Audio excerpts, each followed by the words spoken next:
Voici les antennes de la discorde. 2 antennes pour 3 opérateurs, Bouygues, SFR et Free. Elles ont fleuri à une distance de 100 mètres de l'école publique de Port-Salle depuis 2004. L'exposition quotidienne des enfants aux ondes inquiète fortement les parents d'élèves et des riverains. 2 cas de collégiens gravement malades qui ont fréquenté l'école renforcent ces craintes. On connaît dans nos proches des enfants qui ont été malades, qui ont eu des cancers.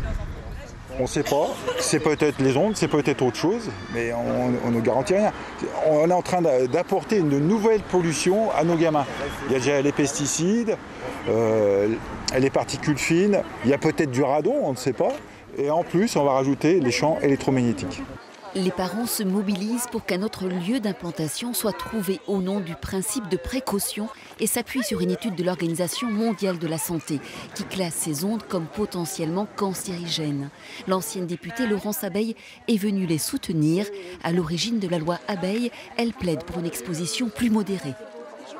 Je suis assez effarée de voir la position des antennes par rapport à l'école, par rapport au terrain de sport, par rapport au collège, par rapport au gymnase. On est dans un rayon de moins de 100 mètres avec plusieurs antennes, une autre qui va encore arriver. La responsabilité de la maire de Ploudalmézeau aujourd'hui, c'est de déplacer cette antenne.